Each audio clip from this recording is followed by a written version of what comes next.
एक तो मुझे बता दो, आप लोगों ने रिवाइज किया है जो हमने कल जितना भी डिस्कस किया था, और उसमें अगर कोई पॉइंट ऐसा जो आपको नहीं समझ आया हो और आप चाहते हो कि हम दोबारा डिस्कस कर लें, है कोई पॉइंट?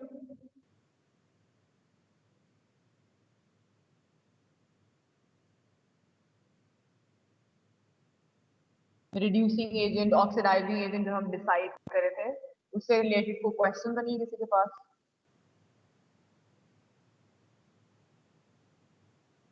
ओके, मेरे ख्याल से नहीं पढ़ा पढ़ा होगा वैसे तो, तभी क्वेश्चन होगा ना। अच्छा, मुझे ये बताओ कि इस इक्वेशन को ट्राई किया है बैलेंस करना?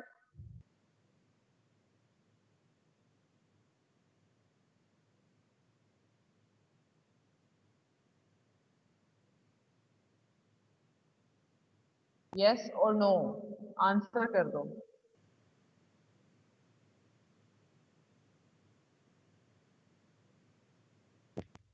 मैम अंकल बता सकते हैं कल क्या किया था?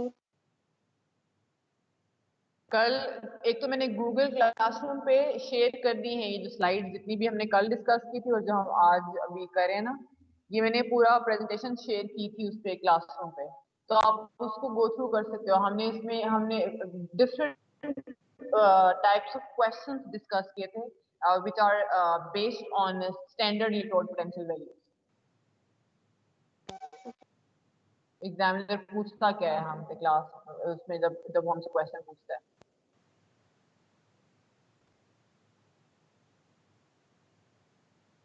अच्छा, और एक और चीज बच्चों, मैं कल भी आप लोगों की अटेंडेंस लगाना भूल गई थी। मुझे जब क्लास एंड होना तो मुझे रिमाइंड करा देना एक दफा, उससे पहले लीव ना करना। अच्छा, अब ये इक्वेशन मुझे लगता है किसी ने भी ट्राई नहीं की, तो मैं I am कॉपिंग this equation. Solve की हुई है? कौन बोला ये? उमर, गुड। और इसे नेक्स्ट वाली भी कर ली थी, और बाकी किसी ने ट्राई नहीं की या ट्राई की थी और सॉल्व हुई नहीं?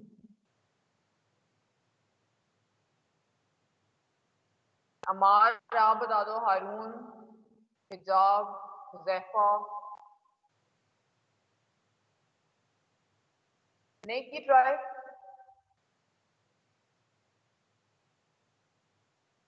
ओके, मैं सॉल्व कर रही हूँ। देखो, ये हमारे पास इक्वेशन है, ठीक है। और जब आपके पास A2 में एक्चुअली जो रिडॉक्स इक्वेशन आती है ना, वो थोड़ी बड़ी बड़ी होती है। देखो यहाँ पे उसने 2 मार्क्स दिए हैं इसके, तो उनको जल्दी करने का बेस्ट तरीका क्या होता है कि आप ना उसको 2 पार्ट्स में डिवाइड कर दो। जैसे in this equation we can see कि आपके पास एक कन्वर्जन क्या आ रहा है, मैंगनीज कन्वर्ट हो रहा है इनटू मैंगनीज,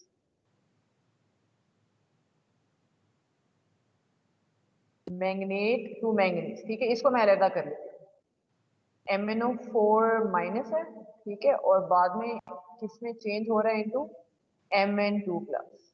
अच्छा, दूसरा मैं ढूंढती हूँ कि दूसरा चेंज कहाँ पे आ रहा है। हाइड्रोजन को तो कुछ फर्क नहीं पड़ रहा, ऑक्सीडेशन सिर्फ hydrogen is +1 before the reaction and afterwards again it is +1। दूसरा चेंज किधर आ रहा है? कार्बन को चेक करो इधर, CO2H होल ट्वाइस है पहले और बाद में CO2 बन गया, ठीक है। इसको हम चेक करते हैं कि ऑक्सीडेशन स्टेट्स में कुछ क्या चेंज आया है, वेदर देयर इज ऑक्सीडेशन और रिडक्शन टेकिंग प्लेस। अच्छा, अब ये जो मैंने अलग किया है ना, पार्ट्स में डिवाइड किया है दो इस इक्वेशन को, इसको आपने अलग अलग हाफ इक्वेशंस लिखनी है, बैलेंस हाफ इक्वेशन जो हमने रिवाइज भी की थी। और एएस में हमने इसको इसमें A2 में आके हमने इसको दोबारा से डिस्कस किया एएस में डिटेल में क्या था। अब यहाँ पे देखो, मैंगनीज दोनों सरों पे we have just 1 atom of manganese, so manganese is already balanced. Oxygen को चेक करो, ऑक्सीजन कितने हैं लेफ्ट साइड पे? 4। तो we need to add 4 water molecule on the right hand side, ठीक है, टू बैलेंस ऑक्सीजन। अब हाइड्रोजन देखो, हाइड्रोजन आपके पास राइट साइड पे 8 होगी, तो हमें लेफ्ट पे 8 8 प्लस डालने पड़ेंगे। अब एंड में चार्ज बैलेंस किया, लेफ्ट साइड पे टोटल +7 है, राइट साइड पे +2 है। डिफरेंस क्या आया? 5 का, ठीक है। तो लेफ्ट साइड पे 5 इलेक्ट्रॉन ऐड कर दिए। ये हमने रिवाइज किया है बिफोर स्टार्टिंग इलेक्ट्रोकेमिस्ट्री, हमने A2 में इसको रिवाइज किया। तो आई जस्ट होप कि आप लोग को अभी चीजें ऐसा नहीं हो रहा कि अच्छा एएस में पढ़ा था तो आपको बिल्कुल भूला हुआ है। अच्छा इस तरह से कार्बन वाली इक्वेशन को चेक करते हैं। मुझे बताओ कि दोनों तरफ कार्बन बैलेंस्ड है?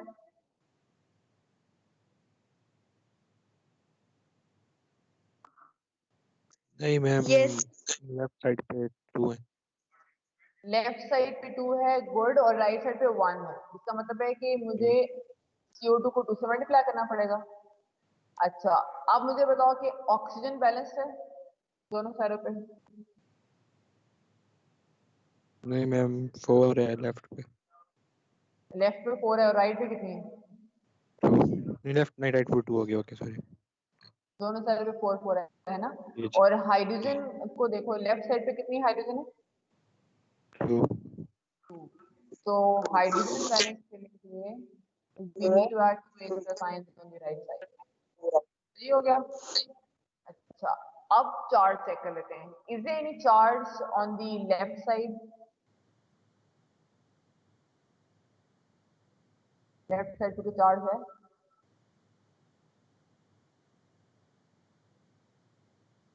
नहीं मैम, नहीं। नो। ठीक है, तो 0 हो गया। राइट साइड पे CO2 पे तो कोई चार्ज नहीं है, but there are 2 H+ ion. इसका मतलब है कि मुझे 2 इलेक्ट्रॉन्स ऐड करने पड़ेंगे। ठीक है, अब मेरी बैलेंस्ड इक्वेशन होगी। अब देखो, अब ये मेरी रिडक्शन इक्वेशन है और ये मेरी ऑक्सीडेशन इक्वेशन है। दोनों को जब मैं ऐड करूंगी मुझे नेट रिएक्शन की इक्वेशन मिल जाएगी, जो which was actually the question. But add करने से पहले we need to balance electrons. यहाँ पे 5 इलेक्ट्रॉन्स है, यहाँ पे 2 है। So reduction equation will be multiplied by 2 and the oxidation equation will be multiplied by 5. ठीक है, अब मैं उसके अकॉर्डिंगली यहाँ पे उनको ऐड कर लेती हूँ। सो लेफ्ट साइड पे जरा देखती हूँ, how many hydrogen ions are going to be there? 8 into 2 16। अब लेफ्ट वाली सारी चीजें मैं लेफ्ट पे लिख रही हूँ, राइट वाली सारी राइट पे लिखूंगी। ठीक है, और एंड में देखूंगी कि कुछ फर्दर कैंसलिंग पॉसिबल है या नहीं। मैंगनीज कितने हैं आएंगे लेफ्ट साइड पे? 2 2MnO4 माइनस आएगा लेफ्ट पे। ठीक है, अच्छा अब मैं दूसरी इक्वेशन में लेफ्ट पे देख लेती हूँ। वील हैव 5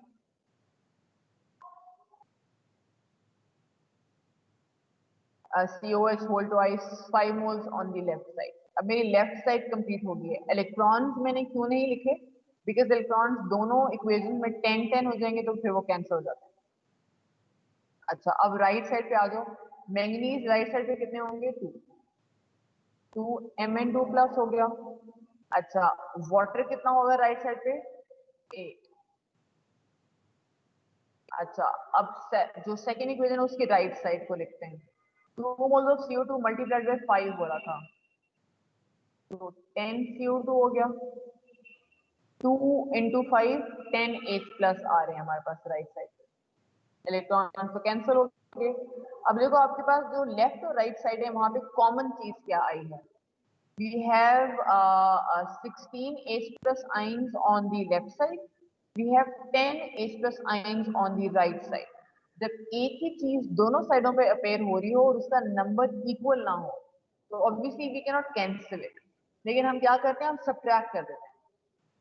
ठीक है, ऑपोजिट साइड पे सेम सब्सटेंस अगर प्रेजेंट है तो we simply subtract it. So 16 - 10 करोगे तो कितने H+ बच जाएंगे? 6। और किस साइड पे बचेंगे? On the left side. ठीक है, तो अब यहाँ पे फाइनल आंसर लिखते हैं। So there be 2 moles of manganese, 5 moles of ethane dioic acid, 6H+। Manganese आपकी है 2 moles, CO2 10 है और वाटर कितना है? 8। तो ये आपके पास फाइनल आंसर हो गया। ये सारी वर्किंग है हमारी। मुझे ये बता दो कि सबको समझ आ गई इक्वेशन कैसे बैलेंस हुई है?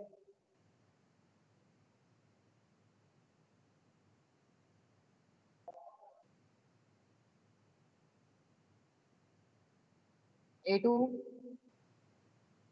आहब, हुजैफा, जैन, रायहा, सबको समझ आ गई है? जी मैम, आगे। आ गई है। अच्छा और दूसरा पता है, प्लीज रिस्पॉन्ड किया करो थोड़ा सा, बिकॉज अरे मुझे तुम लोग नजर तो नहीं आ रहे ना। क्लास में तो होता है कि सामने बैठे तो नजर आ रहे होते हो कि किस मैं फेस एक्सप्रेशन से मुझे पता लग जाता है कि किसको समझ आई किसको नहीं आई। तो अभी तो जाहिर सी बात है नजर भी नहीं आ रहे हैं, तो इसलिए तो बता दिया करो कि समझ आ गई है या रिपीट करने की जरूरत है या नहीं। सही है। सेकंड नेक्स्ट एग्जांपल को चेक करते हैं।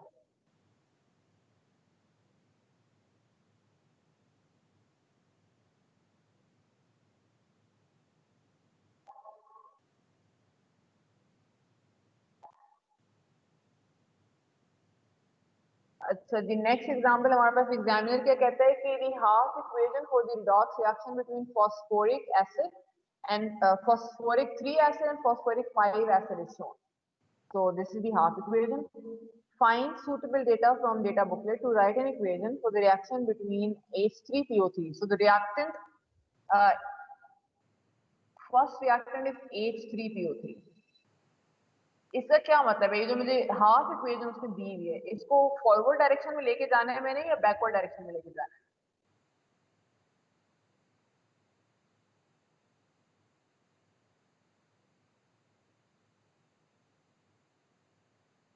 H3PO3 is the reactant. इस हाफ इक्वेशन को बता दो कि इसको मैं फॉरवर्ड लेके जाऊं या बैकवर्ड, यहाँ पे रिडक्शन होगी या ऑक्सीडेशन होगी?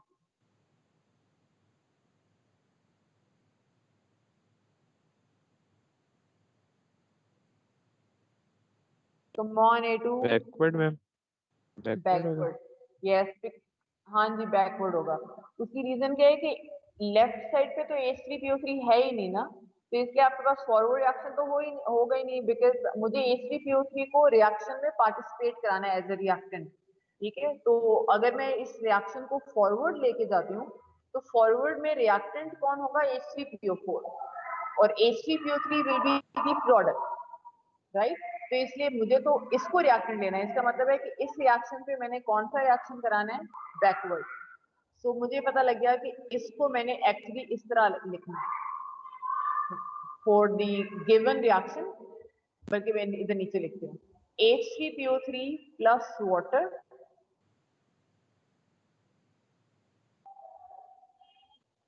will be giving us H3PO4 plus 2H plus 2 electron। ठीक है, बैकवर्ड हमने डायरेक्शन डिसाइड कर ली कि जो उसने सारे रिवर्सिबल साइन के साथ मुझे एक हाफ रिएक्शन दिया हुआ है, तो मैंने क्वेश्चन की स्टेटमेंट पढ़ के डिसाइड किया कि इस रिएक्शन को मैंने बैकवर्ड डायरेक्शन में कंसीडर करना है। ठीक है, मतलब इस पे ऑक्सीडेशन करानी है, और अगर इस पे ऑक्सीडेशन करानी है तो जो अदर रिएक्टेंट है उसको क्या करना पड़ेगा?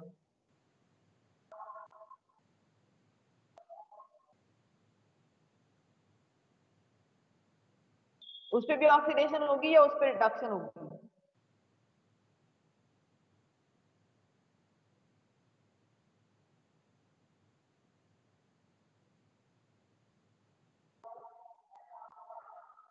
तो मौन सोच के बता दो।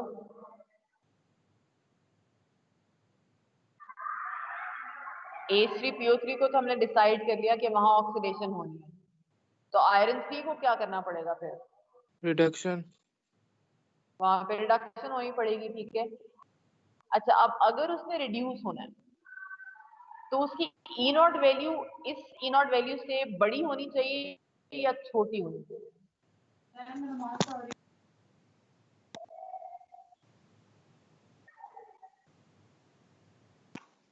बड़ी बड़ी होनी चाहिए, यस गुड। सो अब जरा ढूंढते हैं कि आयरन 3 कहाँ पे रिड्यूस हो रहा है डेटा बुकलेट में। अब देखो ये आयरन 3 है, ठीक है, और ये रिड्यूस हो रहा है, it is gaining 3 electrons, it is making iron. Value कितनी है? -0.04 है, मतलब जो रिडक्शन की टेंडेंसी है वो है तो सही, लेकिन काफी कम है। तो लेट्स सी जो -0.04 है ये इससे बड़ी वैल्यू है कि नहीं, बता दो जरा।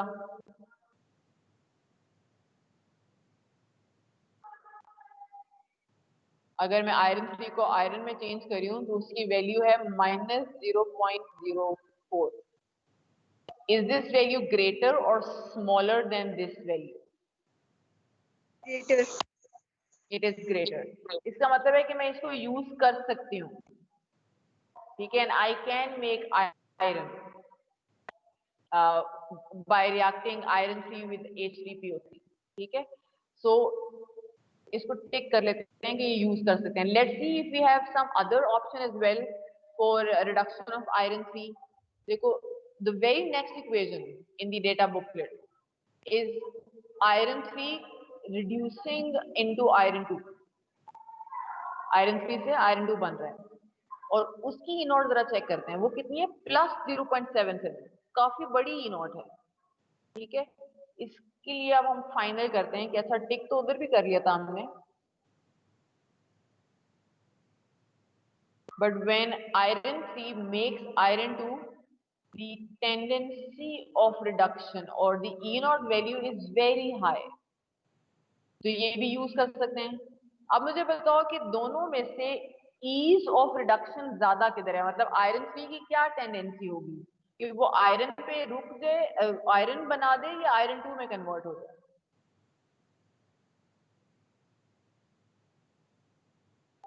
when it is getting reduced.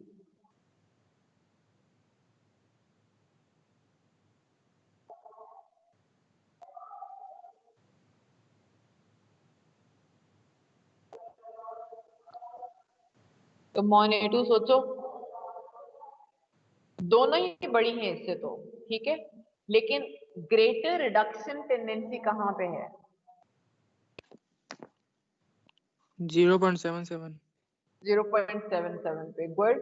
तो इसका मतलब है कि हमने दोनों अपनी वर्किंग करके हमने कहा अच्छा ठीक है मैं यूज तो ये भी कर सकती हूँ, लेकिन आपके पास जो एक्चुअल रिडॉक्स रिएक्शन है उसमें ज्यादा चांसेस किसके हैं कि आयरन 3 रिड्यूस होकर सिर्फ क्या बनाएगा, आयरन 2. सो मैंने अब फाइनल कर लिया कि okay I will be using this equation. ये मैंने यूज कर लिया, मैंने ये यूज नहीं करनी. ठीक है, अब इसको और इस इक्वेशन को मैंने आपस में रिलेट कराना है to write the overall redox reaction, because उसने मेरे से पूछा था इक्वेशन लिख दो. तो अब मैंने जो इंसर्कल कर लिया ये और इस वाले को यूज करना है. अच्छा, इन दोनों इक्वेशन में इलेक्ट्रॉन्स को चेक कर लेते हैं. आपके पास फर्स्ट इक्वेशन जो हमने लिखी है उसमें इलेक्ट्रॉन्स कितने इन्वॉल्व हैं, 2 इलेक्ट्रॉन. जो हमने सेकंड चूज किया है फॉर रिडक्शन ऑफ आयरन 3 उसमें कितने इलेक्ट्रॉन्स हैं, 1. इसका मतलब है कि before writing the net redox reaction हमें क्या करना है, हम we are just ignoring this equation now. मैं इसको क्रॉस करी हूं ताकि कंफ्यूजन क्रिएट नहीं हो. ठीक है, डिस्कशन खत्म हो गई अब. अच्छा, अब मैंने इन दोनों इक्वेशन को मिला के रिडॉक्स रिएक्शन लिखा है. अब इसमें यहाँ 2 इलेक्ट्रॉन्स हैं, यहाँ पे 1 इलेक्ट्रॉन है. तो क्या करेंगे, to balance the electron we will multiply this equation by 2. अब मेरा फाइनल आंसर आएगा. सो लेफ्ट वाली सारी चीजें लेफ्ट पे लिख देते हैं. H3PO3 will be there on the left side, 1 mole of water on the left side, 2 moles of iron 3 on the left side. ठीक है, इस तरह से अब राइट साइड को पूरा करते हैं. 1 mole of H3PO4 plus 2 moles of H plus ion plus 2 moles of iron 2 ion. So this is the answer for the equation of redox reaction जो हमसे उसने पूछा. 1 मार्क इसका हमें मिल जाएगा. दूसरा उसने हमसे कहा है कि आप ई नॉट सेल भी सॉल्व करके बता दो मुझे कि कितना है.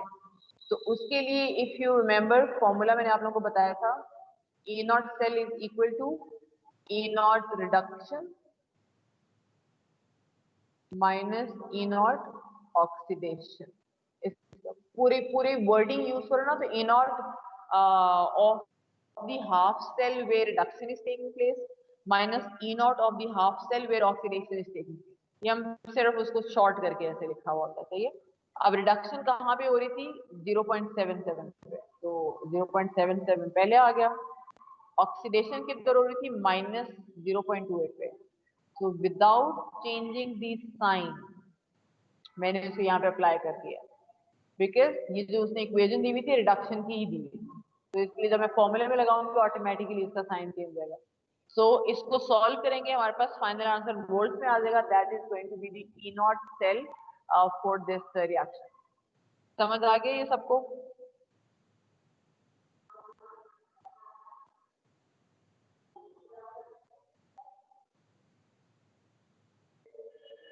मेरे ख्याल है 1.05 आंसर आता है इसका। A2 ये सबको क्लियर होगी example? Okay.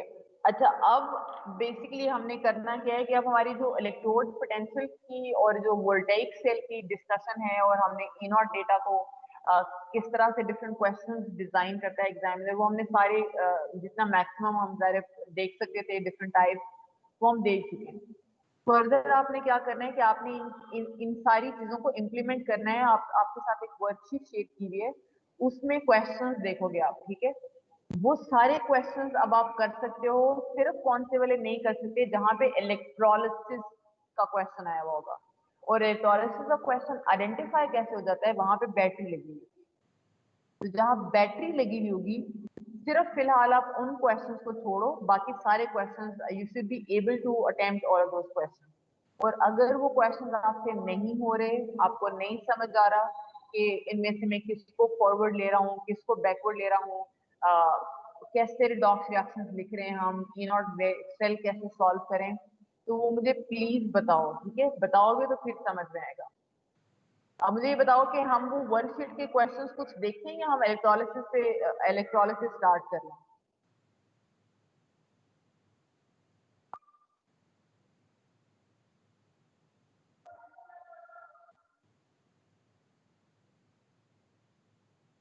A2 electrolysis start कर लें या वर्कशीट के क्वेश्चंस करने हैं साथ मिलके कुछ एक दो?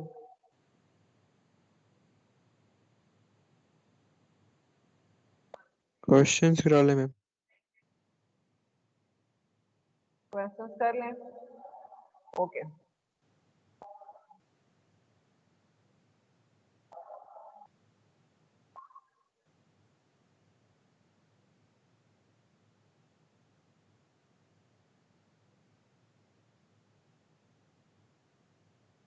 अच्छा भी बच्चों, first question, some reactions of chromium ions are shown below. Use the data booklet to suggest a suitable metal to carry out reaction 1. Reaction 1 को देखते हैं हो क्या रहा है इसके अंदर। क्रोमियम की ऑक्सीडेशन स्टेट क्या है before reaction 1?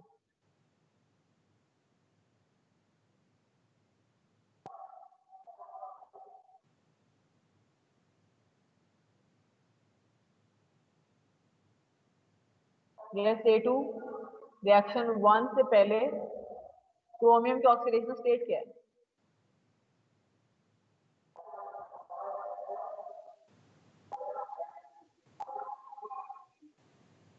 Three plus. Yes. और रिएक्शन 1 के बाद क्या है?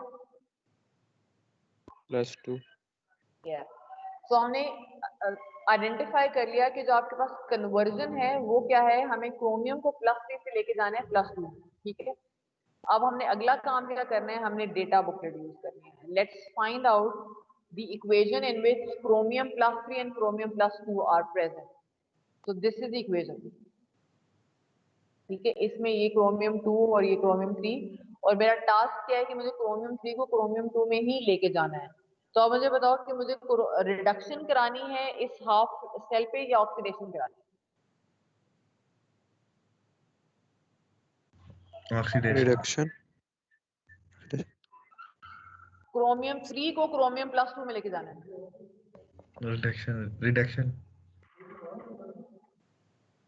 रिडक्शन +3 से हमें +2 पे लेके जाना है, ठीक है? तो रिडक्शन करानी है। अब रिडक्शन पे देखो कि उसकी जो वैल्यू है वो -0.41 है।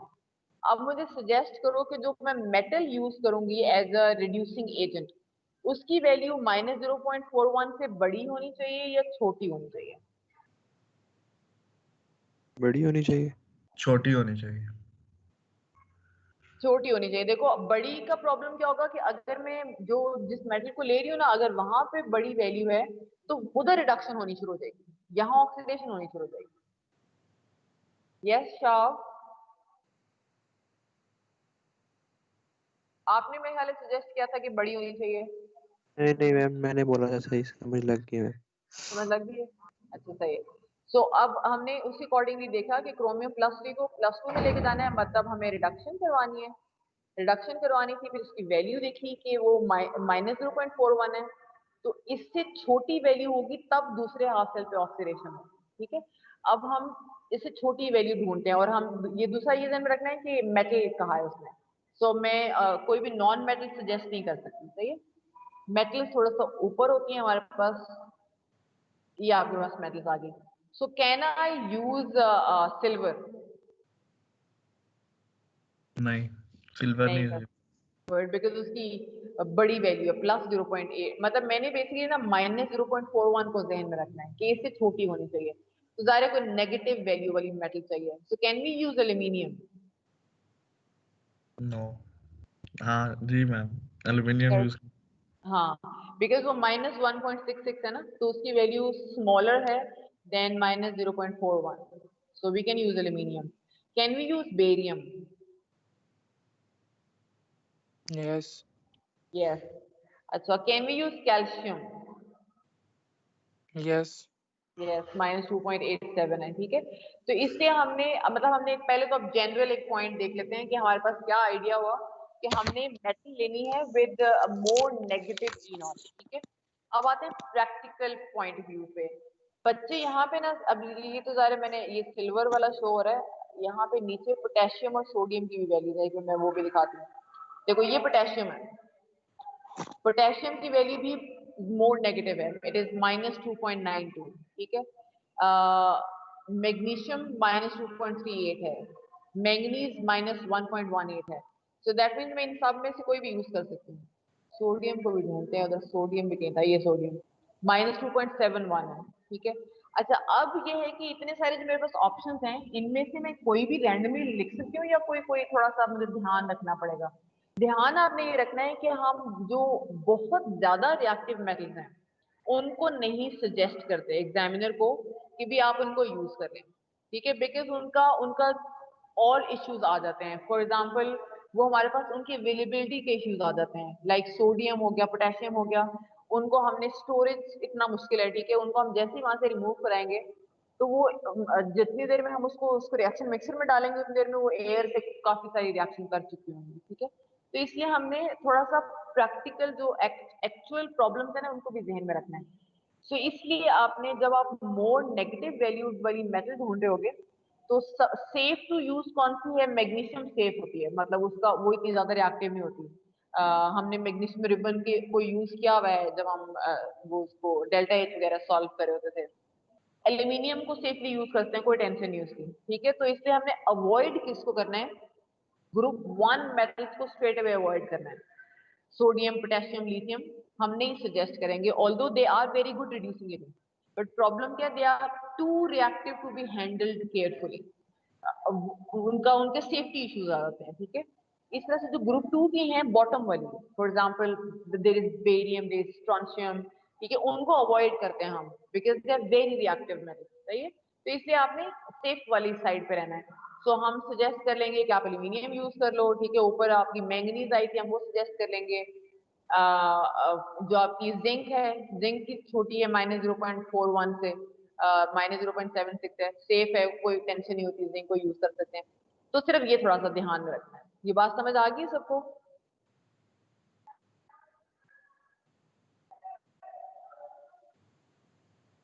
A2 का जी मैम। स्टूडेंट जो है ना, एग्जामिनर उससे थोड़ा सा ना उसको होता है कि आप थोड़ा सा सेंसिबल आंसर मुझे दो। ऐसा नहीं है कि भाई बस आपने आपने कोई प्रैक्टिकल पॉइंट ऑफ व्यू से सोचा ही नहीं और बस आपने रैंडम आंसर दे दिया, ठीक है। तो बस ये ध्यान रखना यहाँ पे। अच्छा, आगे कहते हैं कि use E naught values to explain your answer in one by calculating the E not cell.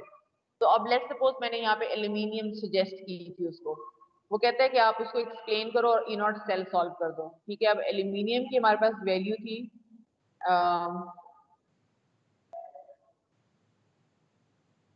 -1.66, ठीक है। और जो आपकी क्रोमियम वाली वैल्यू थी -0.41, तो हम उसको ई नॉट सेल सॉल्व करके दिखा देंगे।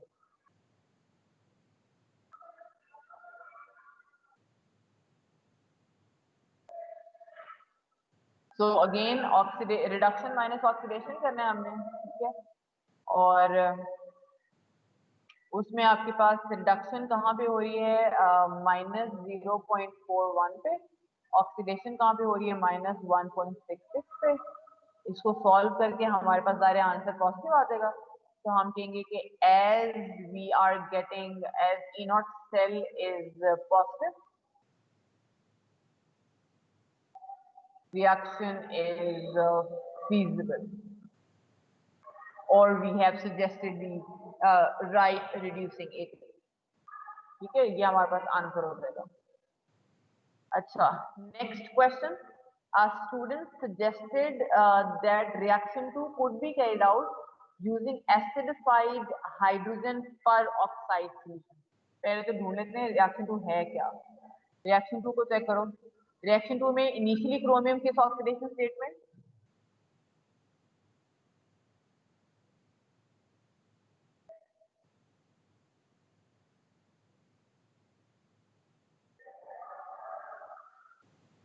कम ऑन बच्चों, रिएक्शन 2 में क्रोमियम इनिशियली ऑक्सीडेशन स्टेट में क्या किसमें है? 3+। यस, और बाद में वो डाइक्रोमेट बन रही है। ठीक है, इसका मतलब है कि हम क्रोमियम 3+ को डाइक्रोमेट में कन्वर्ट करा रहे हैं।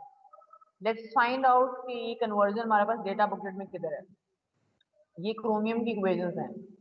ठीक है, अब इन इक्वेशन में से ढूंढो कि where do we have chromium +3 and dichromate present, both are present in the same half equation.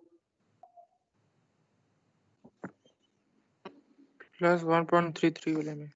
+1.33 वाले में। ठीक है, अब सोचो मुझे मेरा टास्क क्या है कि मैंने जो रिएक्शन 2 था ना उसमें क्रोमियम 3 को मैंने कन्वर्ट करना था इनटू डाइक्रोमेट, मतलब मैंने इस रिएक्शन को बैकवर्ड लेके जाना है। सही है, तो अगर ये रिएक्शन बैकवर्ड जा रहा है तो जो दूसरा रिएजेंट है उसकी E0 वैल्यू इससे बड़ी होनी चाहिए, छोटी होनी चाहिए? मोर पॉजिटिव होनी चाहिए। More positive, good. Because I need to oxidize chromium 3 to dichromate. ठीक है, I need this reaction to occur in the backward direction. तो जो मैं अदर सजेस्ट करूंगी, जो दूसरा वाला सजेशन है वो फॉरवर्ड जाना चाहिए। फॉरवर्ड तभी जाएगा if it has more positive E0 value.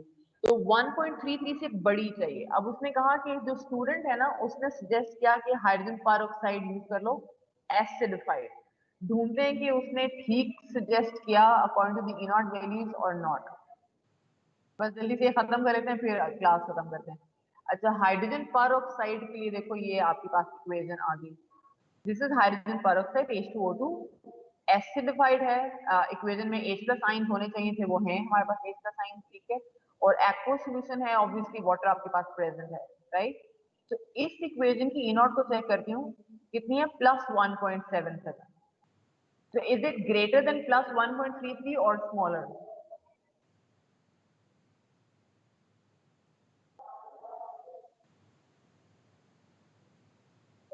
जल्दी। Greater ma'am. ग्रेटर है, इसका मतलब है कि उसने जो स्टूडेंट ने सजेस्ट किया था कि आप एसिडिफाइड हाइड्रोजन पेरोक्साइड यूज कर लो इस रिएक्शन 2 के लिए, तो उसने करेक्ट सजेशन दी। यस, और यही उसने मेरे से पूछा हुआ है, क्वेश्चन भी यही है आपके पास। कहता है कि use the data booklet to show whether or not this reaction is feasible. तो हम कैसे फिजिबिलिटी को शो करेंगे, हम उसको E0 सेल सॉल्व करके दिखा देंगे। हाइड्रोजन पेरोक्साइड की +1.77 थी, ठीक है, मतलब वहां पे रिडक्शन हो जाएगी, माइनस क्रोमियम वाली को हम ऑक्सीडेशन में लगा देंगे 1.33 को। ठीक है, और सॉल्व करके के बता देंगे कि पॉजिटिव E0 सेल आ रही है, that means the reaction is feasible. सही है, ये आपके पास हमने इसको बी पार्ट तक कर लिया। आपने इसको अटेम्प्ट करना है, थोड़ा सा प्लीज तुम लोग सारे अटेम्प्ट करना।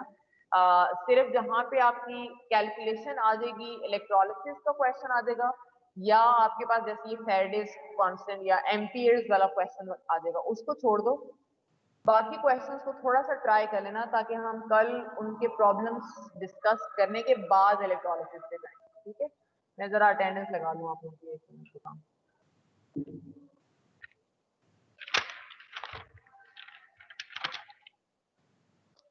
अच्छा, डेट क्या 21 है।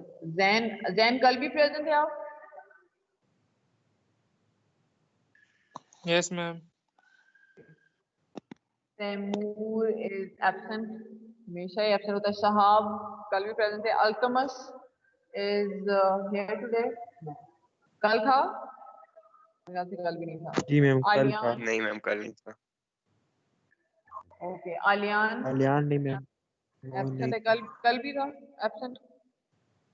जी मैम उसका मेरे ख्याल से टीम का कुछ मसला है, फीस का कुछ। Okay. नबील प्रेजेंट है. अहाब प्रेजेंट है. हारून आप कल प्रेजेंट है? हारून. जी मैम कल present. Okay. Hassan is absent today. कल को कोई पता नहीं. उमर अमीन प्रेजेंट था. अमार आप कल प्रेजेंट है? Yes ma'am. Raiha was absent I think yesterday. Huzaifa आप कल प्रेजेंट है? नहीं मैम कल नहीं प्रेजेंट। अंशा. अच्छा जिनके अटेंडेंस मार्क हो गया आप लोग लीव कर सकते हो. Ansha is absent. Warda is